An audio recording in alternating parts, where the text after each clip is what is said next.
മുന്നത്തെ വീഡിയോയിൽ ക്ലിയർ ആയില്ല എന്ന് എനിക്ക് തോന്നുന്നു. ചില ആളുകൾക്ക് ഒരു ഡൗട്ട് ഉണ്ടായിരുന്നു, എങ്ങനെയാണ് ഞാൻ എൻ്റെ വണ്ടി കൊടുത്തത്, ഞാൻ ആർക്കാണ് കൊടുത്തത്, അയാളുടെ അവസ്ഥ എന്താണ്. എൻ്റെ ഒരു ലെക്ക് കൊണ്ട് എനിക്ക് കിട്ടിയ ബയർ എന്ന് പറയുന്നത് എൻ്റെ വണ്ടി റണ്ണിങ് കണ്ടീഷനിലല്ലാത്ത സമയത്താണ് എടുത്തത്. എൻ്റെ വണ്ടി മൊത്തം കംപ്ലൈൻ്റ് ആയിട്ട് ബ്രേക്ക് ഡൗൺ കണ്ടീഷനിൽ ഞാനൊരു വർക്ക്ഷോപ്പിൽ കൊണ്ടുചെല്ലുന്ന സമയത്ത് ആ ഒരു വർക്ക്ഷോപ്പിൻ്റെ ഓണർ, അവിടുത്തെ മെയിൻ മെക്കാനിക്കായിട്ടുള്ള ആ ചേട്ടനാണ് എൻ്റെ വണ്ടി വാങ്ങിയത്. അദ്ദേഹത്തിനെ എനിക്ക് കൊച്ചിലോട്ടറിയാം, പുള്ളിക്ക് എന്നെ കൊച്ചിലോട്ടറിയാം. നമ്മുടെ വീടിനടുത്തുള്ള ചേട്ടനാണ്. പുള്ളിക്ക് സ്കാനിങ് മെഷീൻസ് കാര്യങ്ങളൊക്കെ ഉണ്ട്. അതേപോലെ തന്നെ പുള്ളി പറഞ്ഞൊരു കാര്യമുണ്ട്, ഇതിന് ഇനി 1 ലക്ഷം രൂപയുടെ പണിയും കൂടെ വരാൻ സാധ്യതയുണ്ട്. അത്ര വരെ പറഞ്ഞ ഒരാളെടുത്താണ്. ഞാൻ ബാർഗെയിൻ ചെയ്യാനൊന്നും പോയില്ല. ഞാൻ പറഞ്ഞ എക്സ്ചേഞ്ച് റേറ്റ് കംപ്ലൈൻറ്റ് പറഞ്ഞ് ഞാൻ കൊടുക്കാൻ വേണ്ടി വെച്ചിരുന്ന ഒരു റേറ്റ് കിട്ടിയാൽ മതി. അങ്ങനെയായിരുന്നു എൻ്റെ ആ ഒരു സെല്ലിങ്. പക്ഷെ നിങ്ങളിൽ പല ആളുകളും ഇനിയും റിസ്ക് എടുത്തു കഴിഞ്ഞാൽ അത് സെല്ല് ചെയ്യുന്ന സമയത്ത് വ്യക്തികൾക്കാണ് കൊടുക്കുന്നത് എന്നുണ്ടെങ്കിൽ അയാളുടെ വായിരിക്കുന്നതൊക്കെ നിങ്ങൾ കേൾക്കേണ്ടി വരും. എന്നോട് ഈ 1 ലക്ഷം രൂപയുടെ പണി വരെ വരാൻ സാധ്യതയുണ്ട് എന്ന് പറഞ്ഞ ആ ഒരു ചേട്ടൻ വണ്ടി എടുത്തപ്പോൾ എനിക്ക് പിന്നെ അതിനെക്കുറിച്ച് നോക്കേണ്ട ആവശ്യമില്ലല്ലോ. പുള്ളിക്കാരൻ അത് കച്ചവടപരമായിട്ടായിരിക്കും സംസാരിച്ചത്. പക്ഷേ എനിക്ക് അതൊരു ഒരു സമാധാനമാണ്. ഓക്കെ, ഇനി എന്ത് പണി വന്നാലും 1 ലക്ഷം രൂപയുടെ പണിയൊക്കെ വന്നാലും പുള്ളി സാധിച്ചോളൂല്ലോ എന്നുള്ളതാണ് ഞാനപ്പോൾ ചിന്തിച്ചത്. അപ്പോൾ എനിക്ക് യാതൊരുവിധ വിഷമങ്ങളുമില്ല. അതിന് മുമ്പ് ഞാൻ വണ്ടി വിൽക്കാൻ പ്ലാൻ ചെയ്തപ്പോൾ എൻ്റെ ഏറ്റവും വലിയ വിഷമം എന്ന് പറയുന്നത്, ഇതൊരുത്തൻ വാങ്ങുമല്ലോ, അവനും പണി കിട്ടുമല്ലോ, അവൻ ഈ സ്വപ്നം ഒക്കെ കണ്ടിട്ട് വാങ്ങുന്നതാണ്, എന്ത് ചെയ്യുമെന്നുള്ളതായിരുന്നു. എല്ലാ പ്രിയപ്പെട്ട പ്രേക്ഷകർക്ക് നമസ്കാരം. ഈ കഴിഞ്ഞ ദിവസം എൻ്റെ ഒരു ടാറ്റ കാർ ഓണർഷിപ്പ് എക്സ്പീരിയൻസ് ഞാനിവിടെ പങ്കുവച്ചിരുന്നു. ഒത്തിരിയധികം കമൻറ്റുകൾ പല ആളുകളുടെ വണ്ടികളുടെ കംപ്ലൈൻറ്റുകളുമായി ബന്ധപ്പെട്ട് ആ ഒരു കമൻറ്റ് ബോക്സിൽ വരികയുണ്ടായി. അതിനുശേഷമാണ് വളരെ സീരിയസ് ആയിട്ട് ഞാൻ യൂട്യൂബിലൊന്ന് സെർച്ച് ചെയ്തത്. ഒത്തിരിയധികം വീഡിയോസ് ഉണ്ട്. ഒത്തിരിയധികം കസ്റ്റമേഴ്സ് അവരുടെ ടാറ്റ വാഹനങ്ങളുടെ കംപ്ലൈൻറ്റുകളെ കുറിച്ചിട്ട് വീണ്ടും വീണ്ടും പറഞ്ഞുകൊണ്ടിരിപ്പുണ്ട്. അതിൻ്റെ കമൻറ്റ് ബോക്സുകളിലൊക്കെ ചില ആളുകൾ ഈ വാഹനം വാങ്ങി കാശ് കൊടുത്ത് വാങ്ങി പണി വാങ്ങിച്ചിട്ടുള്ള ആളുകളെ തെറി വിളിക്കുന്നുണ്ട്. എന്തിനാണ് നമ്മൾ ഇവന്മാരുടെയൊക്കെ തെറി കേൾക്കാൻ വേണ്ടി ഇങ്ങനെയുള്ള വൈകാരികമായിട്ടുള്ള തലങ്ങളുള്ള വാഹനങ്ങളൊക്കെ വാങ്ങി പണി വാങ്ങിച്ച് കിട്ടുന്നത്? എനിക്ക് അത്ര ചോദിക്കാനുള്ളൂ.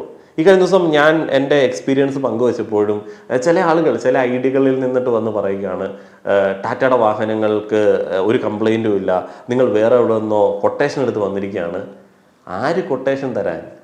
നമ്മുടെ സ്വന്തം പൈസയ്ക്ക് നമുക്ക് വന്ന നഷ്ടങ്ങളുടെ അടിസ്ഥാനത്തിൽ നമ്മൾ ചില കാര്യങ്ങൾ പങ്കുവെക്കുകയാണ്. യൂട്യൂബിലെ നക്കാപ്പിച്ച എമൗണ്ടിന് വേണ്ടി നമ്മൾക്ക് 20 ലക്ഷത്തോളം രൂപ നഷ്ടം വന്ന ഒരു സാധനത്തെ കുറിച്ചിട്ട് നമ്മൾ വീഡിയോ ഇട്ടിട്ട് എന്ത് നേടാനാണ്? കൂടി വന്ന 10,000 രൂപ കിട്ടുമായിരിക്കും. ഒരു വീഡിയോ 1-2 ലക്ഷം വ്യൂസ് കിട്ടിക്കഴിഞ്ഞാൽ 10,000 രൂപ കിട്ടുമായിരിക്കും. എനിക്കുണ്ടായ നഷ്ടത്തെ ഒരു സുഹൃത്ത് കമൻറ്റ് ബോക്സിൽ കാൽക്കുലേറ്റ് ചെയ്യുകയുണ്ടായി. ഞാൻ പോലും അത് അങ്ങനെ ചിന്തിച്ചിട്ടില്ല. അതിൻ്റെ ഒരു നഷ്ടം ശരിക്കും പറഞ്ഞാൽ അത്ര ഉണ്ട്. JB പറഞ്ഞിടത്തോളം 3.5 ലാക്സ്. 3.5 ലാക്സ് എന്ന് പറയുമ്പോൾ അതിനകത്ത് ഞാൻ ഡൗൺ പേയ്മെൻ്റ് ആയിട്ട് ഞാൻ ആദ്യം കൊടുത്ത എമൗണ്ടാണ്. അതിനകത്ത് ആക്സറീസ് ഒക്കെ ഉണ്ട്. നമ്മുടെ അലോയ് വീൽ, ടാറ്റയുടെ അലോയ് വീലിനൊക്കെ എന്നാ വിലയാണെന്നറിയോ? 40 രൂപയ്ക്ക് മുകളിലാണ്. പക്ഷേ എനിക്ക് ആ ഒരു കമ്പനി ഡിസൈൻ ഇഷ്ടമായതുകൊണ്ടാണ് ഞാൻ അന്ന് എൻ്റെ വേരിയൻറ്റിന് അലോയ് ഇല്ലാത്തതുകൊണ്ട് കാശ് എക്സ്ട്രാ കൊടുത്ത് അത് വാങ്ങിയത്.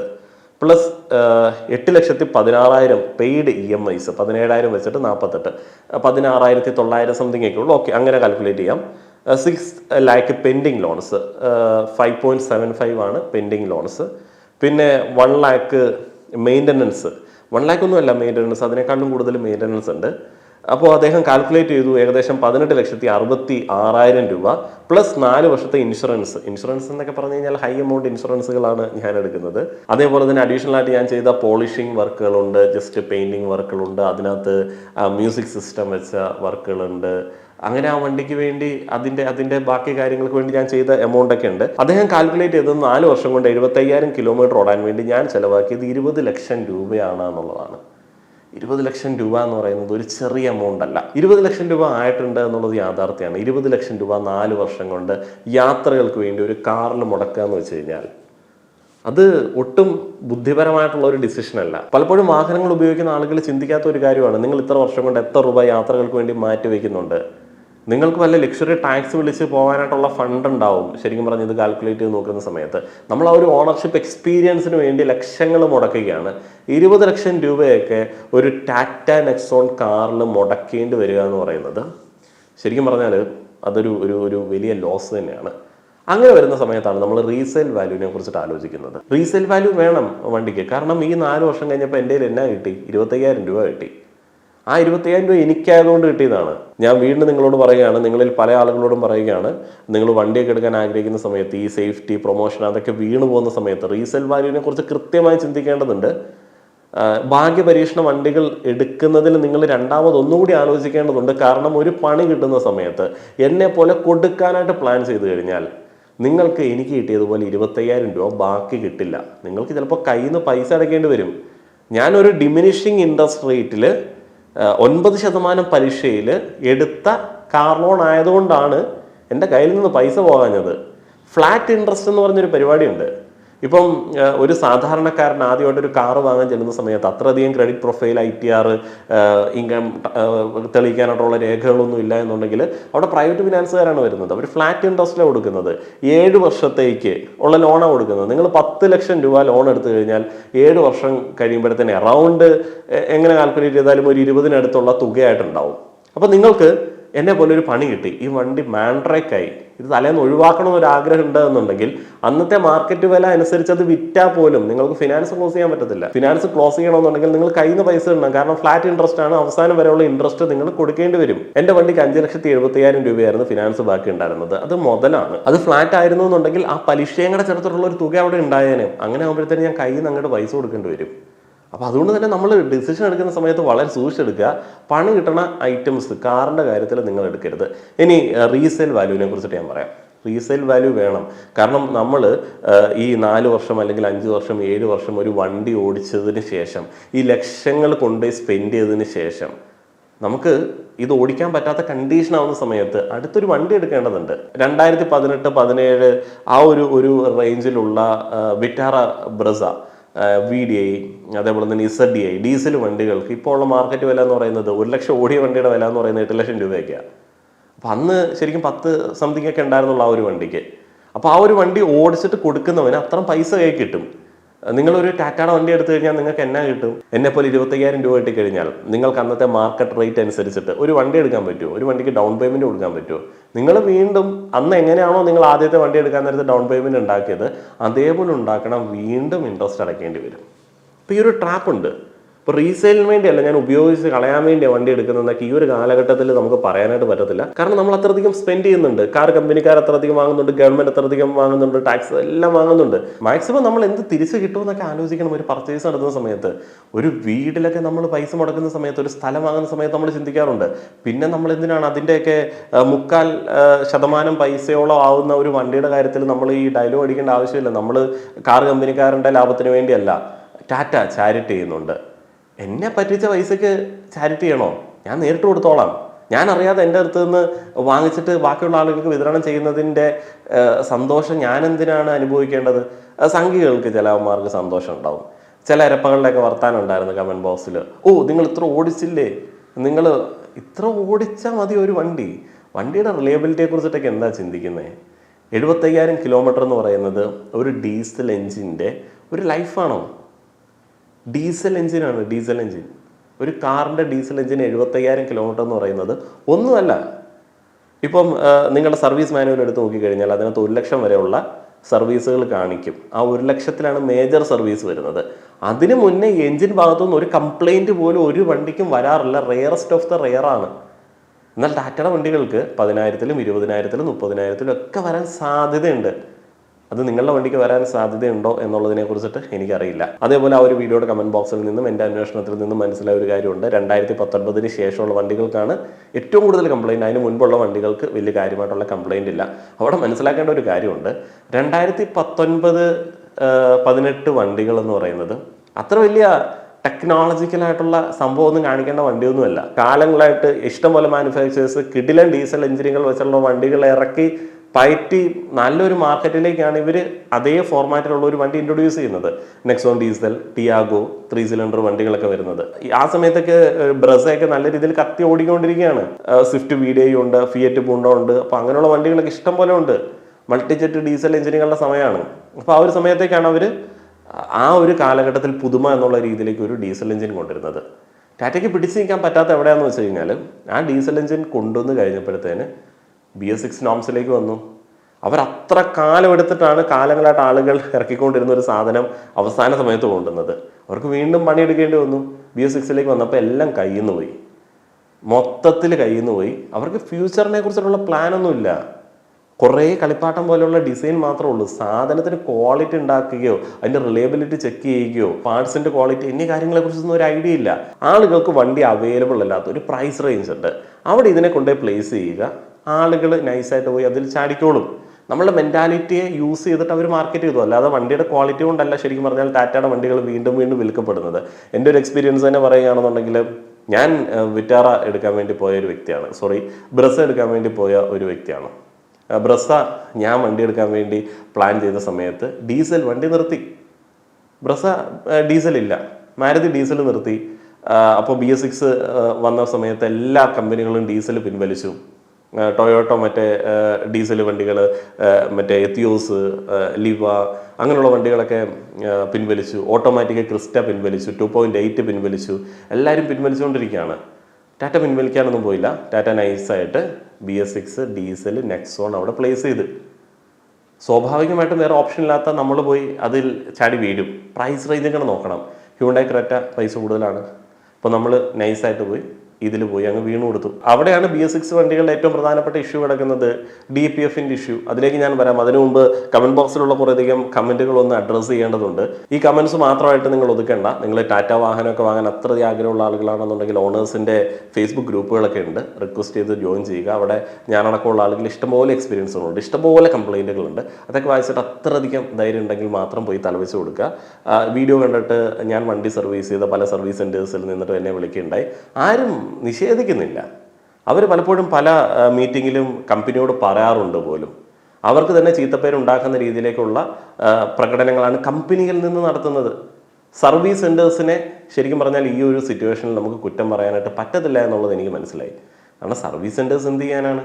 പാർട്സിൻ്റെ അവൈലബിലിറ്റി, പാർട്സിൻ്റെ ക്വാളിറ്റി മോശം, അതേപോലെ തന്നെ ട്രെയിനിങ് അവർക്ക് പ്രോപ്പറായിട്ട് കൊടുക്കുന്നില്ല, വണ്ടികൾ എന്താണെന്ന് അറിയത്തില്ല, സോഫ്റ്റ്വെയറിൻ്റെ ഇഷ്യൂ ഉണ്ട്. അതൊന്നും ഈ സർവീസ് സെൻ്ററുകാർ ചെയ്യേണ്ട കാര്യങ്ങളല്ല, അതെല്ലാം ടാറ്റ ചെയ്യേണ്ട കാര്യങ്ങളാണ്.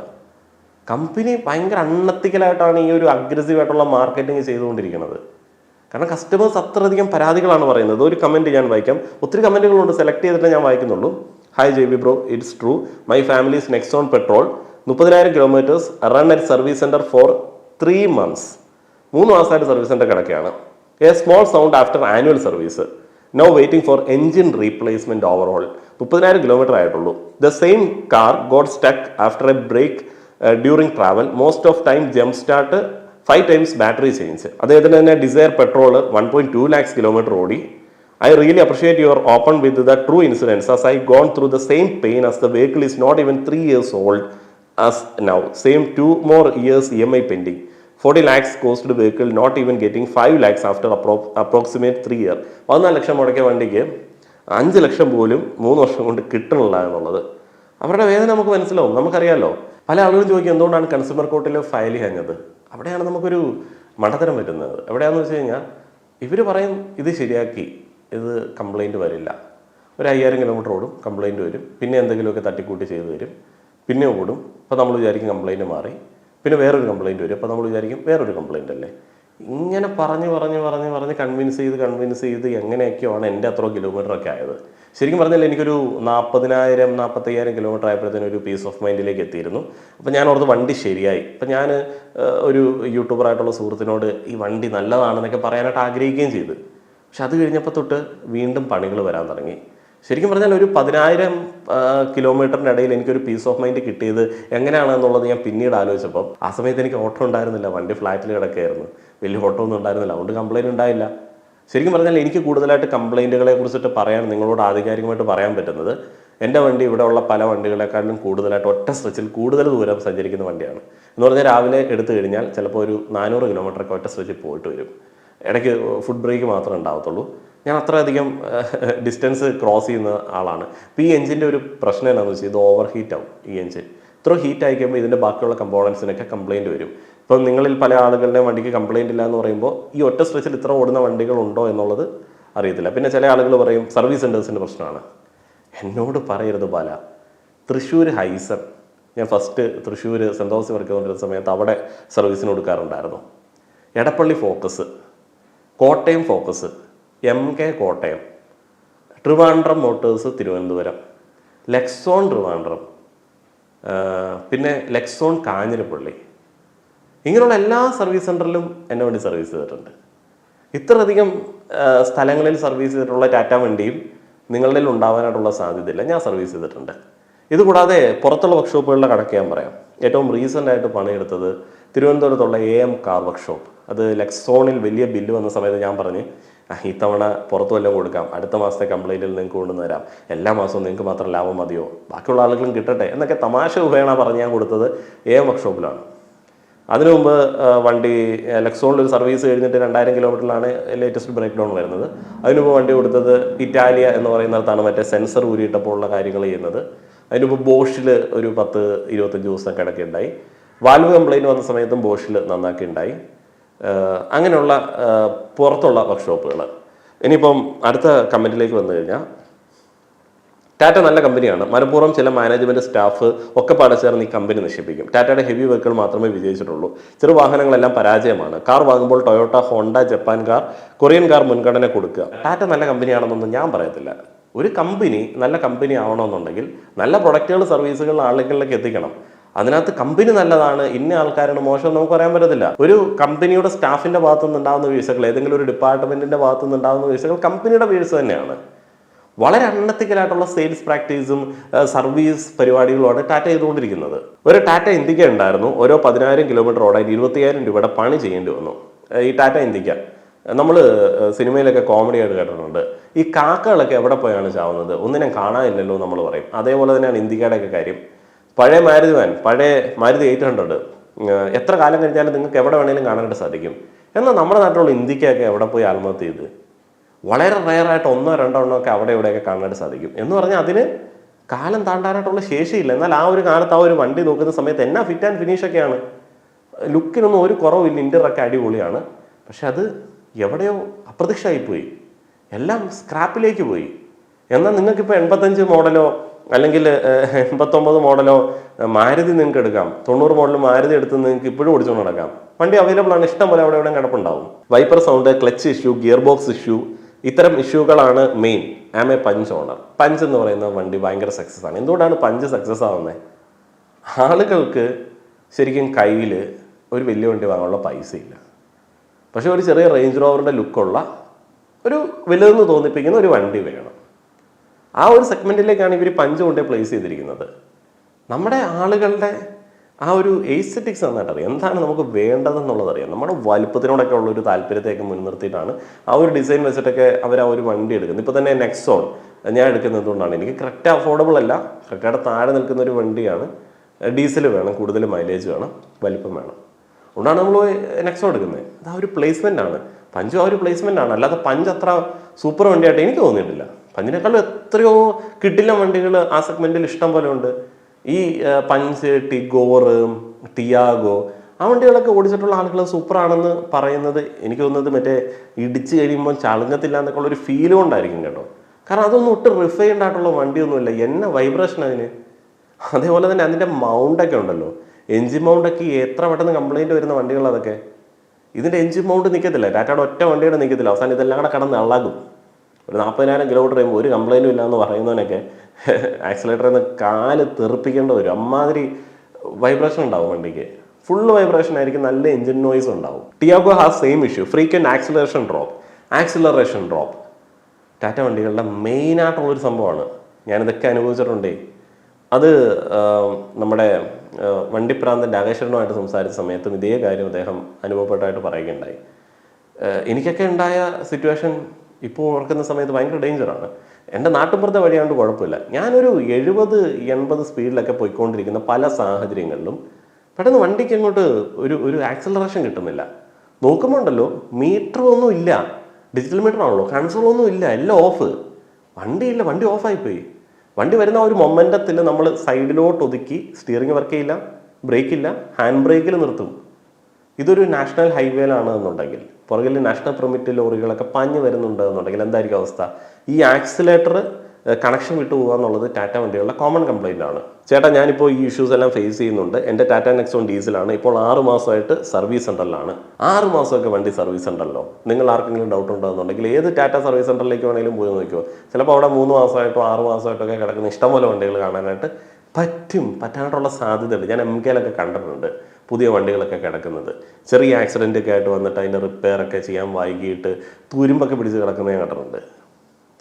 പറഞ്ഞതിൽ ഒരുപാട് കാര്യങ്ങൾ ശരിയാണ്. എൻ്റെ കയ്യിൽ 2 ടാറ്റ നെക്സോൺ വെഹിക്കിൾസ് ഉണ്ടായിരുന്നു, both petrol. First manual and second AMT. BS6 before major facelift. First one BS4 Nexon first model ഞാൻ 4.5 years യൂസ് ചെയ്തു. I didn't had any issues as you told. ശരിയാണ്, നമ്മൾ ശരിക്കും നെക്സോൺ എടുക്കുന്ന സമയത്ത് എൻ്റെ ഒരു കോൺഫിഡൻസ് എന്ന് പറയുന്നത്, എൻ്റെ ഫ്രണ്ട് വളരെ റഫായിട്ട് യൂസ് ചെയ്ത 2018 model full option XZ Nexon ഡീസലായിരുന്നു. ആ ഒരു കോൺഫിഡൻസിലാണ് ഞാൻ പോയി BS6 വണ്ടി എടുക്കുന്നത്. ഞാൻ മെക്കാനിക് അല്ലല്ലോ, എനിക്കറിയത്തില്ലല്ലോ. ഞാൻ ആദ്യം BS6 വണ്ടി എടുത്ത ആളുകളിൽ പെട്ട ഒരാളാണ്. എനിക്കറിയില്ലല്ലോ BS6 ഇന്ന കംപ്ലയിൻറ്റ്സ് വരാൻ സാധ്യതയുണ്ട് എന്നുള്ളത്. അപ്പം അദ്ദേഹം രണ്ടാമതെടുത്തത്, അത് അദ്ദേഹം വിറ്റ സമയത്ത് അദ്ദേഹത്തിന് ഒരു ഡീസൻറ്റ് എമൗണ്ട് കിട്ടി. I took BS6 AMT model which had battery issue and some minor complaints. Major problem was less powerful compared to BS4 Nexon. I had poor riding experience. I took it for 30+ including accessories and used it for 1.2 years and I have to sell it for 6.4.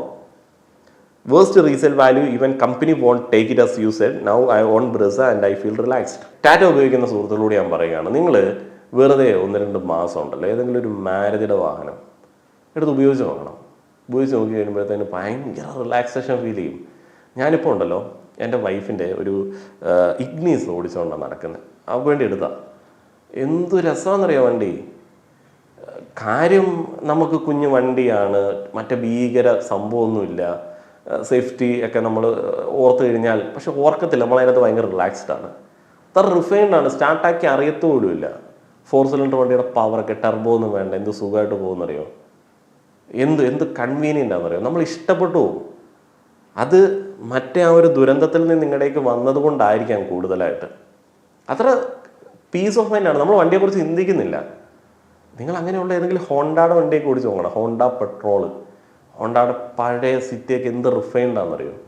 ടാറ്റയുടെ ഏത് വണ്ടിയുണ്ട് refined ആയിട്ടുള്ളൊരു ടാറ്റ വണ്ടി കാണിച്ചു തരാൻ പറ്റുമോ? Refinement എന്ന് പറഞ്ഞൊരു സാധനമുണ്ട്. അതൊക്കെ ശരിക്കും ആദ്യമായിട്ട് കാർ വാങ്ങുന്ന ആളുകൾക്കൊന്നും അറിയത്തുണ്ടാവില്ല. റിഫൈൻമെൻ്റ് എന്ന് പറഞ്ഞൊരു സാധനമുണ്ട്. ഇപ്പം ഞാനൊന്നും പിന്നെ ആ റിഫൈൻമെൻറ്റുമായിട്ട് അധികം യൂസ്ഡ് അല്ലാത്ത എന്തുകൊണ്ടാണെന്ന് വെച്ചാൽ, ഞാൻ സ്ഥിരമായിട്ട് ഡീസൽ വണ്ടികളായിരുന്നു യൂസ് ചെയ്തുകൊണ്ടിരുന്നത്. ഞാൻ പഠിച്ചതൊക്കെ ഞങ്ങളുടെ വീട്ടിലെ ജീപ്പയിലായിരുന്നു. അത് സ്ലോ സ്പീഡ് എഞ്ചിൻ ജീപ്പയില, 88 മോഡൽ. അപ്പോൾ അതിൽ പഠിച്ചിട്ടുള്ള ഞാൻ പിന്നെ സ്വന്തമായിട്ട് എടുത്തത് സ്വിഫ്റ്റ് ഡീസലാണ്. അത് റിഫൈൻഡ് ആയിരുന്നു, അന്നത്തെ സമയത്ത് അത് റിഫൈൻഡ് ആയിരുന്നു. അത് കഴിഞ്ഞിട്ട് പിന്നെ നെക്സോൺ എടുക്കുന്ന സമയത്തും ഡീസൽ ആയതുകൊണ്ട് നമുക്ക് അതിനെക്കുറിച്ച് ചിന്തിക്കുന്നില്ല. പക്ഷെ ഒരു പെട്രോൾ മാരുതി വണ്ടികളിലേക്ക് വരുമ്പോഴത്തേനുണ്ടല്ലോ, ഹോണ്ട വണ്ടികളിലേക്ക് വരുമ്പോഴൊക്കെ ഉള്ള റിഫൈൻമെൻ്റ് എന്ന് പറയുന്നത് അനുഭവിച്ചറിയേണ്ടത് തന്നെയാണ്. ഈ പഞ്ചൊക്കെ കൺസിഡർ ചെയ്യുന്ന ആളുകൾ ശരിക്കും പറഞ്ഞാൽ ഇഷ്ടംപോലെ ഓപ്ഷൻസ് വേറെ ഉണ്ട് കേട്ടോ. അപ്പോൾ ചില ആളുകൾ പറയും സേഫ്റ്റിയുടെ കാര്യം. ഞാൻ അങ്ങനെ സേഫ്റ്റിയുടെ കാര്യം പറയുന്ന ആളുകളോട് കഴിഞ്ഞ ദിവസം തന്നെ ഞാൻ പറഞ്ഞു, അപമാനിതനായിട്ട് നാണം കേട്ട് വഴിയിലൊക്കെ പെട്ട് കിടന്ന് ജീവിക്കുന്നതിനേക്കാളും നല്ലത് അന്തസ്സുള്ള മരണമാണ്. ഈ വണ്ടിയൊക്കെ ആയിട്ട് ഫാമിലിയൊക്കെ ആയിട്ട് പെട്ട് കിടന്ന് ഈ വണ്ടി ലോറിയെ കയറ്റിക്കൊണ്ട് പോകുമ്പോൾ ആൾക്കാരുടെ സഹതാപത്തോടുള്ള നോട്ടമൊക്കെ ഉണ്ടല്ലോ, അതൊക്കെ അനുഭവിച്ച് കഴിയുമ്പോഴത്തേനും മനസ്സിലാവും. എൻ്റെ വണ്ടിക്ക് കംപ്ലൈൻ്റ് ഇല്ല. വേറെ ഏത് വണ്ടിയുടെ ഓണർ പറഞ്ഞാലും ഞാൻ തിരിച്ചൊന്നും പറയില്ല. പക്ഷെ ടാറ്റയുടെ ഓണേഴ്സ് അങ്ങനെ പറയരുതേ. ലക്കാണ്. 1-2 വർഷമൊക്കെ 30,000-40,000 കിലോമീറ്റർ ഓടിയിട്ട് അങ്ങനെയൊന്നും പറയല്ലേ. ലക്കാണ്. പെട്രോൾ വണ്ടിക്കും ഡീസൽ വണ്ടിക്കും ഒക്കെ കോമൺ ആയിട്ടുള്ള കംപ്ലൈൻ്റ് ആണ് oil cooler damage. Oil cooler അവരുടേത് ഫെയിലാണ്, പാർട്ട് ഭയങ്കര കംപ്ലൈൻ്റ് ആണ്, കോമൺ കംപ്ലൈൻ്റ് ആണ്. അതേ പിന്നെ കൂളൻറ്റിനകത്ത് ആ കളറെല്ലാം മാറി ഭയങ്കരമായിട്ട് ഈ മറ്റേ ഓയിൽ മിക്സ് ആയിട്ടുണ്ട്. ഇപ്പം ഞാൻ ജസ്റ്റ് തുറന്നു നോക്കിയത് വെറുതെ. ഇതുണ്ട്, ലെവല് കുറവില്ലെന്നാണ് തോന്നുന്നത്. പക്ഷെ ഇതുണ്ടല്ലേ കളറ്, ഓയിലാണ് കംപ്ലീറ്റ്. കയ്യിൽ എടുക്കുമ്പോഴേ അറിയാം. എന്ത് ചെയ്തു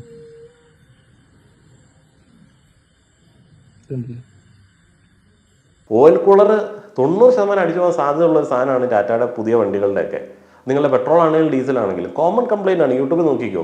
ഓയിൽ കൂളർ അടിച്ചു പോയി കഴിഞ്ഞാൽ സംഭവിക്കുന്നത് എന്താണെന്ന് വെച്ചാൽ, ഈ ഓയിലെല്ലാം കൂടെ വണ്ടിക്കകത്തൊരു ഗ്രീസ് രൂപത്തിലായിട്ട് കൂളൻറ്റിനകത്തോട്ടൊക്കെ വരും. എന്ന് പറഞ്ഞാൽ ഫുള്ളും ലൈൻസിനകത്തൂടെ എല്ലാം കൂളൻ്റ് പോകേണ്ട ലൈൻസിനകത്തൂടെയൊക്കെ ഓയിൽ കയറി വരും. വണ്ടിയുടെ ഹീറ്റിംഗ് ഇഷ്യൂസ് ഇത്രയും പ്രഷർ വരുമ്പോഴത്തേന് അതിൻ്റെ പൈപ്പ് സാധനം എല്ലാം പണ്ടാറിറങ്ങി പോകും. അതിൻ്റെ കംപ്ലൈൻറ്റ് ഞാൻ വായിക്കാം അടുത്തത്. ഭയങ്കര കോസ്റ്റ്ലിയാണ്. യെസ്, പറഞ്ഞത് വളരെ ശരിയാണ്. 3 വർഷം മുമ്പ് ഞാനും എടുത്തിരുന്നു നെക്സോൺ ഇലക്ട്രിക്. എടുക്കേണ്ടതില്ലായിരുന്നു എന്ന് ഇപ്പോൾ തോന്നുന്നുണ്ട്. വിറ്റാൽ തീരെ വിലയും കിട്ടില്ല, ഉപയോഗിച്ചാലോ സ്പെയറിന് വലിയ റേറ്റുമാണ്. ബാറ്ററിയും മാറ്റി 2 പ്രാവശ്യം വഴിയിലും കിടന്നു. ഇലക്ട്രിക് വണ്ടിയൊക്കെ ടാറ്റയുടെ എടുക്കുന്ന ആളുകൾ എപ്പോഴും ചിന്തിക്കേണ്ട ഒരു കാര്യമുണ്ട്. ബാറ്ററി റീപ്ലേസ്മെൻറ്റ് അവർ ഫ്രീ ആയിട്ട് മാറി തരുമെന്നൊക്കെ പറയും. അങ്ങനെ സിമ്പിളായി മാറ്റി കൊടുക്കുന്ന പരിപാടിയൊന്നുമല്ല. ടിയാഗോ EV ഒക്കെ ആയിട്ട് നടക്കുന്ന ആളുകൾ വളരെയധികം ശ്രദ്ധിക്കുക. ഞാൻ ഇന്ന് ഒരു വണ്ടിയുടെ ശ്രദ്ധിച്ചു, ബാറ്ററി പാക്ക് താഴെ നിൽക്കുന്നത്. ബാറ്ററിയുടെ പുറത്ത് സ്ക്രാച്ച് ഉണ്ട് എന്നുണ്ടെങ്കിൽ നിങ്ങളുടെ ബാറ്ററി റീപ്ലേസ് ചെയ്ത് തരത്തില്ല അവർ. അങ്ങനെ റിജക്റ്റ് ചെയ്തിട്ടുണ്ട് പലതും, എനിക്കറിയാവുന്ന സുഹൃത്തുക്കളുടെ. അവർ അപ്പോൾ റിപ്പയർ ചെയ്ത് തരത്തുള്ളൂ. നിങ്ങൾക്ക് ഫുള്ളായിട്ട് ബാറ്ററി മാറി തരത്തില്ല, അതിനകത്ത് സെൽസ് മാറിയിട്ടൊക്കെ തരത്തുള്ളൂ. അപ്പം അങ്ങനെയുള്ള പ്രശ്നങ്ങളൊക്കെ അതിനകത്തുണ്ട്. അത് ചോദിച്ച് വളരെയധികം മനസ്സിലാക്കുക. അങ്ങനെയൊക്കെ വണ്ടിയാണ് അടിയൊക്കെ ഒരയും തട്ടുകയൊക്കെ ചെയ്യും. അതൊക്കെ പറഞ്ഞിട്ട് അവർ നിങ്ങളുടെ വാറണ്ടി ക്യാൻസൽ ചെയ്യും. ഇദ്ദേഹം 2 പ്രാവശ്യം വഴിയിലും കിടന്നിട്ടുണ്ട്. വഴി കിടക്കുന്ന പിന്നെ ടാറ്റയുടെ പുതിയ വണ്ടി എടുക്കുന്ന ആളുകൾക്ക് ഒരു കോമൺ പരിപാടിയാണ്. ഒരു തവണയെങ്കിലും വഴി കിടക്കാതെ ടാറ്റ വാഹനങ്ങൾ ഓടിക്കാൻ പറ്റുന്ന ആളുകളാണ് നിങ്ങളെന്നുണ്ടെങ്കിൽ ഒന്നെങ്കിൽ നിങ്ങൾ അത്രയധികം വണ്ടി ഓടിക്കുന്നില്ല, അല്ലെങ്കിൽ നിങ്ങൾക്ക് വേറെ എന്തോ ലെക്കുണ്ട്. ഇന്ത്യൻ വണ്ടികളായതുകൊണ്ട് എന്തെങ്കിലുമൊക്കെ മറ്റേ സവിശേഷമായിട്ടുള്ള ശക്തികളൊക്കെ ഉണ്ടോ എന്നുള്ളത് അറിയത്തില്ല. എന്തെങ്കിലും അതാണല്ലോ മറ്റേ സംഖ്യകളൊക്കെ ഇതിനകത്തോട്ട് ഇങ്ങനെ കൂടുതലായിട്ട് വന്നിട്ട് നമ്മളെ ചോദ്യം ചെയ്യുന്നത്. എന്തെങ്കിലും ശക്തികളുണ്ടോ എന്ന് അറിയത്തില്ലല്ലോ. അപ്പോൾ ഇനിയിപ്പോൾ നമ്മൾ ആ ഒരു ശക്തികളുമായിട്ട് കഴിഞ്ഞ ദിവസം പറഞ്ഞ് നെഗറ്റീവ് എനർജി ആയതുകൊണ്ടായിരിക്കും വണ്ടി ചിലപ്പോൾ അങ്ങനെയൊക്കെ വല്ലതായിരിക്കും. അപ്പോൾ അതുകൊണ്ട് ആ ഒരു എനർജി ഒന്നും വർക്കാവാത്ത ഏതെങ്കിലും വിദേശ നിർമ്മിത വണ്ടി എടുത്താൽ പോരെ. എൻ്റെയും അവസ്ഥ ഇതാണ്. 2022 വാങ്ങി Tata Nexon. Every day in the garage.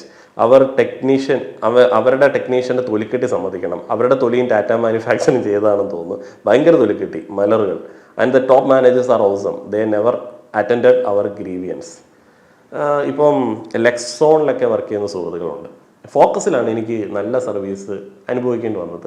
അന്ന് പിന്നെ വണ്ടിയുടെ കംപ്ലൈൻ്റ് ഒക്കെ മറ്റേ ഹൈസൻകാർ തീർത്തായിരുന്നു. DPF യൂണിറ്റൊക്കെ മൊത്തത്തിൽ മാറി വെച്ചായിരുന്നു. ഈ ഡീസൽ പർട്ടിക്കുലേറ്റ് ഫിൽട്ടർ ഇതിങ്ങനെ റീജനറേറ്റ് ആവുന്നത് AdBlue ഒക്കെ വെച്ചിട്ടാണ് ബാക്കിയുള്ള വണ്ടികളിൽ. ഇപ്പോൾ നമ്മുടേത് ഓട്ടോമാറ്റിക്കാണ്. ടാറ്റയുടെ നെക്സോൺ എൻ്റെ വണ്ടിക്കൊന്നും ഓട്ടോമാറ്റിക് റീജനറേഷൻ ഇല്ല, അത് വർക്കാവത്തില്ല. മാനുഫാക്ചറിങ് ഇഷ്യൂ ആണ്. അത് ഓട്ടോമാറ്റിക് അതാവത്തില്ല. ഞാൻ എല്ലാ സർവീസിലും 15,000 കിലോമീറ്ററിനിടയിൽ 2 തവണയൊക്കെ സർവീസ് സെൻ്ററിൽ കൊണ്ടുപോയിട്ട് അവരുടെ കമ്പ്യൂട്ടർ വെച്ചിട്ട് റീജനറേറ്റ് ചെയ്യുകയാണ്. ഞാൻ ചോദിച്ചു, നിങ്ങൾ ഈ കമ്പ്യൂട്ടർ സോഫ്റ്റ്വെയർ എനിക്കറിയാണെന്നുണ്ടെങ്കിൽ ഞാൻ ചെയ്തോളാം എന്ന് പറഞ്ഞു. അവർ തരത്തില്ല, നമ്മുടെ എല്ലാം അതിനുള്ള സെറ്റപ്പും ഇല്ലല്ലോ. ഇത് നമ്മളെപ്പോഴും പോകണം. ഫോക്കസിൽ ഫ്രീ ആയിട്ട് അവർ റീജനറേറ്റ് ചെയ്യുമായിരുന്നു. എന്നാൽ ലെക്സോണിലൊക്കെ അവർ 900 രൂപ വെച്ച് വാങ്ങുമായിരുന്നു. ഒന്ന് ആലോചിച്ച് നോക്കണം. നമ്മുടെ ഡീസൽ വെച്ച് കത്തിച്ച് അവരുടെ കമ്പ്യൂട്ടർ കണക്ട് ചെയ്ത് അവിടെ കൊണ്ടുപോയി നമ്മൾ കൊടുത്ത് അവരുടെ വണ്ടിയുടെ ഒരു ഇഷ്യൂവിന് നമ്മൾ 950 രൂപ പേ ചെയ്യണം. അവർ മാനുഫാക്ചർ ചെയ്ത് ടാറ്റ മാനുഫാക്ചർ ചെയ്തൊരു വണ്ടിയുടെ ഇഷ്യൂവിന്. ലെക്സോൺ പോലെയുള്ള സർവീസ് സെൻ്ററിൽ, ഞാൻ പേരെടുത്ത് പറയുന്നില്ല, സർവീസ് സെൻ്ററിലൊക്കെ സ്റ്റാഫുകൾ പറയുകയുണ്ടായി, അവർ ശരിക്കും പറഞ്ഞാൽ നിസ്സഹായരാണ്. അവരും നമ്മുടെ വായിരിക്കണമെല്ലാം മൊത്തം കേൾക്കണമല്ലോ. അവരൊക്കെ പലരും മാരുതിയിലൊക്കെ വർക്ക് ചെയ്തിട്ട് കൂടുതൽ ഓഫറൊക്കെ ആയിട്ട് ഇങ്ങോട്ടേക്ക് വന്ന ആളുകളാണ്. അപ്പോൾ അവർക്കും ഇത് കേൾക്കേണ്ടി വരുന്നുണ്ട്. അവർക്കും ഇതിൻ്റെ എല്ലാ വിഷമങ്ങളും അനുഭവിക്കേണ്ടി വരാറുണ്ട്. പക്ഷെ അവരും ഓപ്പോസിറ്റ്, അവരും ഹെഡിൽ പറയുന്ന സമയത്ത് ഇന്ന് ശരിയാക്കാം, നാളെ ശരിയാക്കാം, നാളെ ശരിയാവും, ശരിയായി വരുന്നുണ്ട് എന്നുള്ള സ്ഥിരം പല്ലവികളാണ് കേൾക്കേണ്ടി വരിക. അപ്പം ഞാൻ പറയുന്നത് നമ്മളൊന്ന് ഹോൾഡ് ചെയ്യുക. എന്നിട്ട് നിലവിലുള്ള കസ്റ്റമേഴ്സ്, നന്നായിട്ട് പോകുന്ന ആളുകളിലെയൊക്കെ അവർ നന്നായിട്ടൊന്ന് കൊണ്ടുപോട്ടെ. എന്നിട്ട് പുതിയ ആളുകൾ അങ്ങോട്ടേക്ക് ചെല്ലുക എന്നുള്ളതായിരിക്കും അവരെ നമുക്ക് സഹായിക്കാൻ പറ്റുന്ന, ടാറ്റ പോലുള്ള ഒരു കമ്പനിയെ സഹായിക്കാൻ പറ്റുന്ന ഒരു സിറ്റുവേഷൻ. അല്ലാതെ ഇപ്പോൾ എല്ലാവരും കൂടെ ചെന്ന് എല്ലാവരും കൂടെ പറ്റിക്കപ്പെട്ട് എല്ലാവരും കൂടെ വിഷുവാക്കി ചെന്ന് മൊത്തത്തിൽ അടപടലം സീനാവുന്നതിൽ നല്ലതല്ലേ ഒന്ന് ഹോൾഡ് ചെയ്യുക എന്ന് പറയുന്നത്. My uncle's Nexon did around 80K. Hard coolant issue, spent around 3 lakhs. Was in workshop for weeks and still in workshop. They gave a backup Tiago. 80,000 kilometre. Okay, diesel വണ്ടികൾക്ക് 75-80 ഓയിൽ കൂളറിൻ്റെ issue ആണ്. Petrol വണ്ടികൾക്ക് അതിനേക്കാളും മുന്നേ തന്നെ വരും. Oil cooler fail ആയി. ഞാൻ പറഞ്ഞു ആ ഒരു പാർട്ട് കിട്ടാനില്ല. 16 ദിവസമാണ് ടാറ്റ പറയണത്. ഈ പാർട്ട് ഞാനങ്ങ് നോർത്ത് ഇന്ത്യ വരെ പോയി തപ്പി. പിന്നെ ഫോണിൽ കൂടെയൊക്കെ ഇങ്ങനെ വിളിച്ച് തപ്പി എല്ലാവരോടും ചോദിച്ചു. കോയമ്പത്തൂർ നോക്കി, എല്ലായിടത്തും നോക്കി. പൊളിക്കുന്ന വണ്ടിയുടെ വല്ലതും ഉണ്ടോ എന്ന് പോലും നോക്കി. ഇല്ല, ഈ സാധനം ഇല്ല, ഈ ഒരു സ്പെയർ പാർട്ടില്ല. ഈ ഓയിൽ കൂളർ എന്ന് പറയുന്നത് ടാറ്റ വണ്ടികൾക്ക് വളരെ അത്യാവശ്യം വേണ്ട സംഗതിയാണ്. കാരണം അത്രയധികം ഹീറ്റ് പ്രൊഡ്യൂസ് ചെയ്യുന്നുണ്ട് ഈ എൻജിൻസ്. എല്ലാ വണ്ടികളും 15,000 കിലോമീറ്റർ ഓയിൽ ചേഞ്ച് ഓപ്ഷൻ കൊടുക്കുന്നുണ്ട് എന്ന് പറഞ്ഞ് ടാറ്റയും 15,000 കിലോമീറ്റർ ഓയിൽ ചേഞ്ച് ഓപ്ഷൻ കൊടുക്കാന്ന് പറഞ്ഞു കഴിഞ്ഞാൽ മറ്റേ പട്ടണ നിൽക്കിട്ടാൽ പോരെ എന്നുള്ളതാണ് ഞാൻ ചോദിക്കുന്നത്. ആ വണ്ടി 15,000 കിലോമീറ്ററിൽ ഓയിൽ ചേഞ്ച് ചെയ്യാൻ പറ്റുന്ന ടൈപ്പിലുള്ള ഒരു എഞ്ചിനല്ല ഉപയോഗിക്കുന്നത് ടാറ്റയുടെ വണ്ടികൾ. 15,000 കിലോമീറ്റർ അതിൻ്റെ ഓയിൽ വെള്ളം പോലെ ഇരിക്കുന്നത്. അത് 15,000 കിലോമീറ്റർ ഒന്നും ഓടത്തില്ല. അപ്പോൾ ആ ഒരു ഓയിലിനെ ആ ഒരു അവസ്ഥയിലേക്ക് എത്തിക്കാതിരിക്കാൻ വേണ്ടി, ഓയിലിനെ കൂൾ ചെയ്യാൻ വേണ്ടിയാണ് ഓയിൽ കൂളർ വെച്ചിരിക്കുന്നത്. പക്ഷേ ആ ഒരു പാർട്ടിന് ക്വാളിറ്റി ഇഷ്യൂസ് ഉള്ളതുകൊണ്ട് അത് ഫെയിലാവും. അത് ഫെയിൽ ആവുന്ന സമയത്താണ് ഈ കൂളൻ്റ് അവിടെ ഇവിടെയൊക്കെ കയറി മൊത്തം നാശകോശാരമായി മാറുന്നത്. എൻ്റെ വണ്ടി ഞാൻ ആ ഒരു അവസ്ഥയിലാണ് സെല്ല് ചെയ്യുന്നത്. അപ്പം എൻ്റെ ബയർ ആ ഒരു അവസ്ഥയ്ക്ക് നേരിട്ട് കണ്ട, അയാൾ ടെക്നീഷ്യൻ ആയതുകൊണ്ട് അയാൾക്കത് സിമ്പിൾ പരിപാടിയാണ്.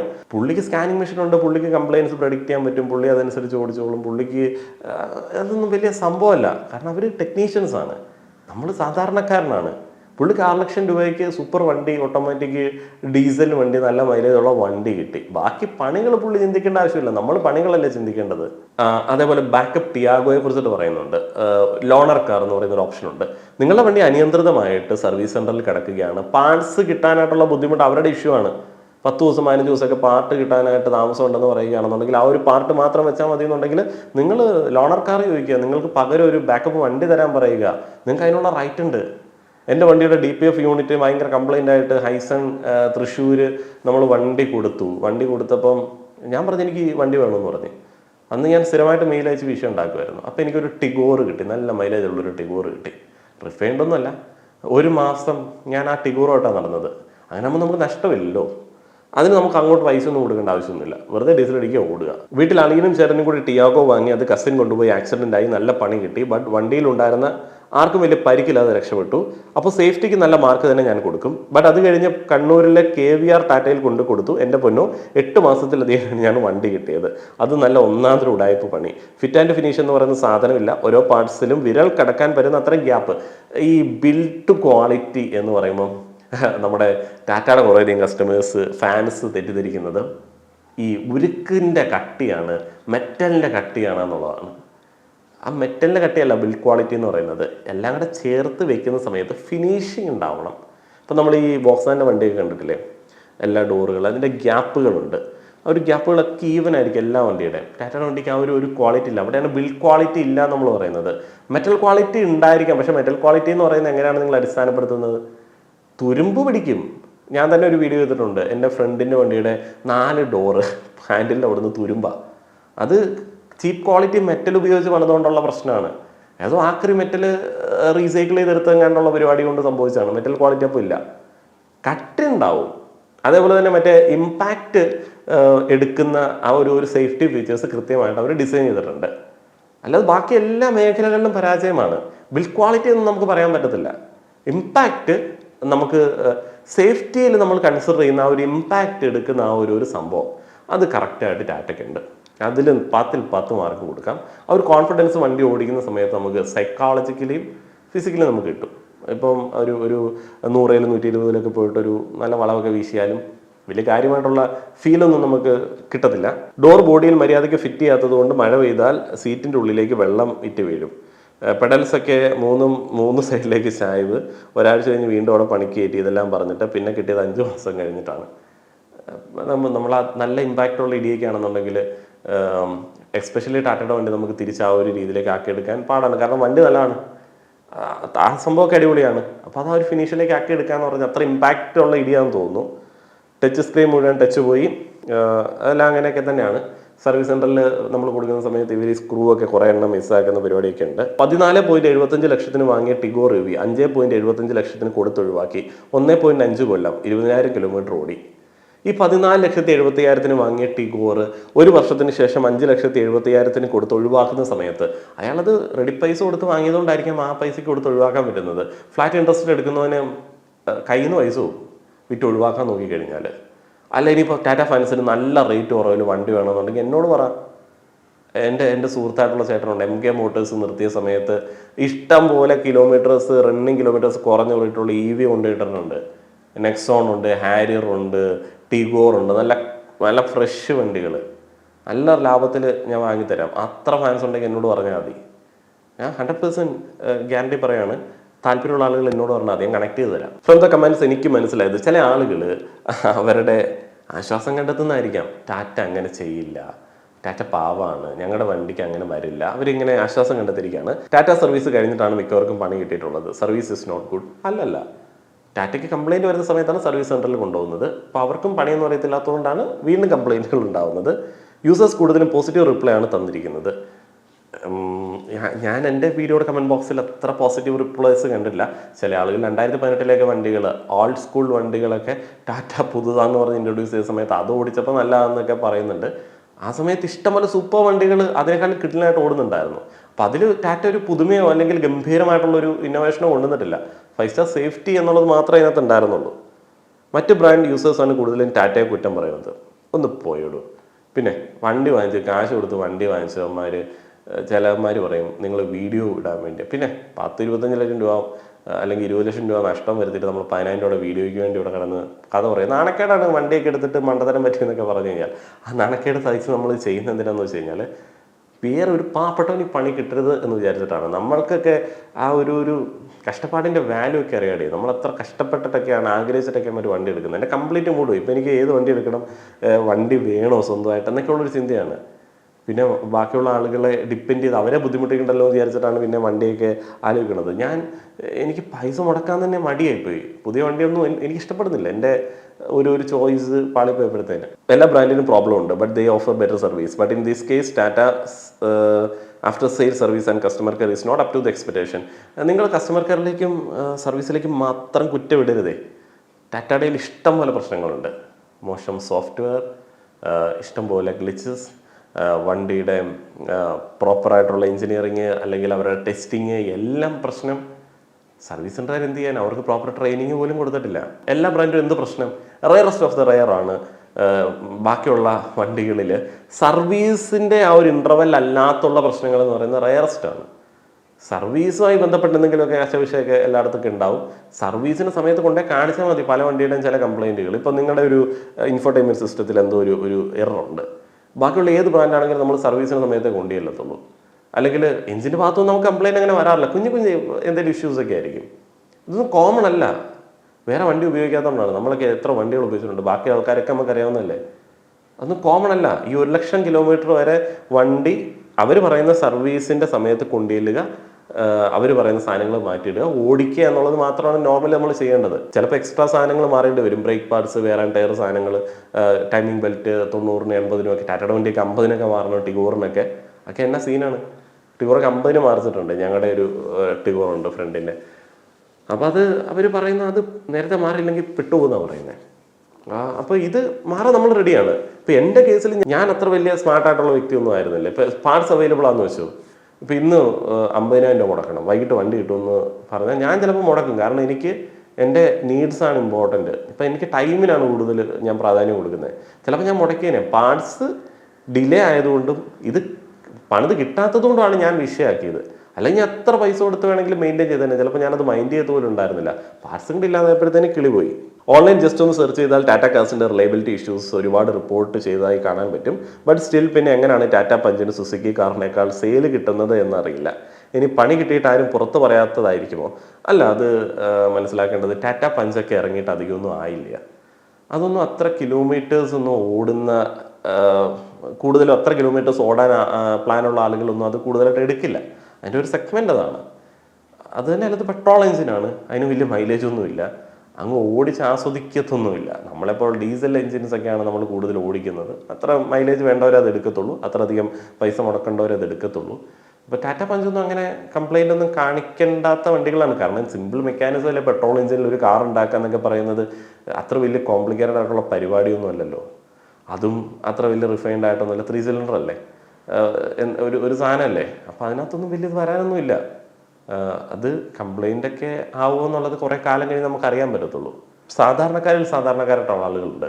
ഫ്ലാറ്റ് ഇൻട്രസ്റ്റിലൊക്കെ ഡ്രീം കാർ വാങ്ങിച്ചിട്ടുള്ള ആളുകൾ അവർ പെടും. തലയിലായി കഴിഞ്ഞ് നന്നാക്കാനും പറ്റത്തില്ല, നന്നാക്കിയാൽ ശരിയാവത്തില്ല. ടാറ്റയുടെ കാറിന് കംപ്ലൈൻറ്റ് വന്ന് തുടങ്ങിക്കഴിഞ്ഞാൽ പിന്നെ നന്നാക്കിയാൽ ശരിയാവത്തില്ല എന്നുള്ളത് പണ്ടോട്ടുള്ള പറച്ചിലാണ്.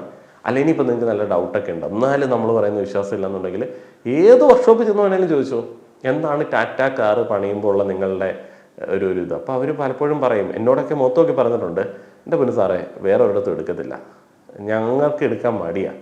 കാരണം കസ്റ്റമറുമായിട്ട് പിന്നെ കശപശ ആവേണ്ടി വരും ടാറ്റയുടെ വണ്ടി പണിയെടുത്തു കഴിഞ്ഞാൽ.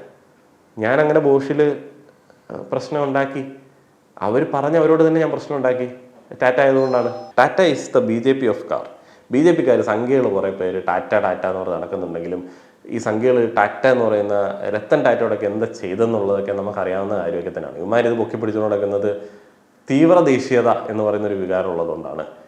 ഇന്ത്യ എന്നുള്ള ലേബലിൽ ദേശീയതയിൽ പൊതിഞ്ഞ് എന്ത് കൊടുത്താലും അങ്ങ് എല്ലാവരും അങ്ങ് വിഴുങ്ങിക്കോണം എന്നുള്ളൊരു ചിന്തയാണ്. അങ്ങനെയൊന്നുമല്ല. ഇപ്പം നമ്മുടെ നാട്ടിൽ മികച്ച പ്രൊഡക്റ്റുകൾ ജനങ്ങൾക്ക് കൊടുക്കുന്ന കമ്പനികളെയാണ് നമ്മൾ വളർത്തേണ്ടത്.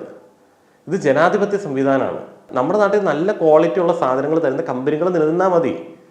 അങ്ങനെയുള്ള കമ്പനികൾ, അങ്ങനെയുള്ള പ്രൊഡക്റ്റുകളുള്ള ആളുകളുള്ള ഒരു രാജ്യം, ക്വാളിറ്റി ഉള്ള ഒരു രാജ്യമാണ് ഞാനടക്കമുള്ള ഇന്ത്യക്കാർ ആഗ്രഹിക്കുന്നത്. നമ്മളടക്കം ഈ ഒരു രാഷ്ട്ര നിർമ്മാണത്തിൽ ഭാഗമാണ്. അപ്പം നമ്മളെ പറ്റിച്ചിട്ട് അല്ലെങ്കിൽ നമ്മൾക്ക് നഷ്ടം ഉണ്ടാക്കിയിട്ട് നമുക്ക് വേറെ ഒരാൾ വഴി രാഷ്ട്രം നിർമ്മിക്കാനായിട്ട് പോകേണ്ട ആവശ്യമൊന്നുമില്ല. നമ്മൾ നമ്മുടെ കാര്യങ്ങളും ഭംഗിയായിട്ട് തന്നെ അതിൻ്റെ കൂടെ കൊണ്ടുപോകേണ്ടതുണ്ട്. Using Harrier XZ manual 2020 5th year and Safari automatic 2024, no issues so far by God grace. Changed battery for Harrier 6 months back. Underwent routine services at Hyson Motors Thrissur. 40-50 kilometre per day ആണ് drive ചെയ്യുന്നത്. അതിനകത്തൊരു ഒരു സാധ്യതയുണ്ട്. ടാറ്റയുടെ ഏറ്റവും main issue എന്ന് പറയുന്നത് ഇതിൻ്റെ ഹീറ്റ് എഞ്ചിന് താങ്ങാൻ പറ്റുന്നില്ല എന്നുള്ളതാണ് എൻ്റെ ഒരു നിഗമനം. ഈ 50 കിലോമീറ്റർ 40 കിലോമീറ്റർ ഓടിക്കഴിഞ്ഞാൽ വലിയ പ്രശ്നമൊന്നും ഉണ്ടാകത്തില്ല. പിന്നെ ഇതിനകത്ത് ഇഷ്യൂ വരുന്നത് എവിടെയാണെന്ന് വെച്ച് കഴിഞ്ഞാൽ DPF, അതിന് ആഡ്ബ്ലൂ ഉള്ളതുകൊണ്ട് പിന്നെ വിഷയമൊന്നുമില്ല. അതങ്ങനെ അങ്ങ് ഓടിക്കോളും. 2020, 2024 ചൂടായി കഴിഞ്ഞാലാണ് പ്രശ്നം. ഓടിക്കഴിഞ്ഞാലേ പ്രശ്നമുള്ളൂ. ഡെയിലി 40-50 കിലോമീറ്റർ ഒന്നും സീനുള്ള കേസല്ല. 2022 Nexon diesel 50K gear box മാറി. എക്സ്റ്റൻഡഡ് വാറണ്ടി മസ്റ്റാണ്. നല്ല സർവീസ് സെൻറ്റർ അടുത്തുള്ളത് കൊണ്ട് നോ അതർ ഇഷ്യൂസ്. കർണാടകയിൽ പാർട്സ് അവൈലബിലിറ്റി ഇഷ്യൂ അല്ല. ഗിയർ ബോക്സ് ഒക്കെ മാറുക എന്ന് പറഞ്ഞു കഴിഞ്ഞാൽ വേറെ ഒരു വണ്ടിക്കൊക്കെ ചിന്തിക്കാൻ പറ്റുന്ന കാര്യമാണോ? കാരണം എന്നെ കോസ്റ്റ്ലി ആയിട്ടുള്ള ഒരു പാർട്ടാണ് ഗിയർ ബോക്സ് എന്ന് പറയുന്നത്. ടാറ്റയുടെ ഗിയർ ബോക്സിന് ഇഷ്യൂസ് ഉണ്ട്. AMD ഗിയർ ബോക്സിന് കാര്യമായിട്ടുള്ള ഇഷ്യൂസ് ഉണ്ട്. നിങ്ങൾ ടാറ്റ AMD കാറുമായിട്ട്, ഇപ്പം എൻ്റെ AMDയുടെ ഒരു ഇഷ്യൂ ആണ്. ഞാൻ വേറെ 1-2 വണ്ടികളിലും കണ്ടിട്ടുണ്ട്. ട്രാഫിക്കിലൊക്കെ പോയി കഴിഞ്ഞാൽ ഇപ്പം ചില സ്ഥലങ്ങൾ എനിക്ക് ഭയങ്കര പ്രശ്നമാണ് എൻ്റെ നെക്സോണായിട്ട് പോകാനായിട്ട്. ഒന്ന്, നമ്മുടെ കോട്ടയം തിരുനക്കര റൗണ്ടിൻ്റെ അവിടെയുള്ള ഒരു ചെറിയ സ്ലോപ്പ് ഉണ്ടല്ലോ, 4 കൂടിയ ജംഗ്ഷൻ. ഒന്ന് അമ്പലത്തിൻ്റെ അവിടെ നിന്ന് വരുന്നതും KSRTC അങ്ങോട്ട് പോകുന്നതൊക്കെയാണ് പോലീസുകാരൻ ഇവിടെ നിന്നിട്ട് പറയുന്നത്. അവിടെ എനിക്ക് പോകാൻ പേടിയാണ്. കാരണം മറ്റേ ട്രാൻസ്മിഷൻ എറർ കാണിച്ച് ഇങ്ങനെ ബീപ്പ് അടിച്ചുകൊണ്ടിരിക്കും വണ്ടി. ഞാൻ ആ വഴി പോകാറില്ല ആ ഒരു ഇഷ്യൂ കാരണം.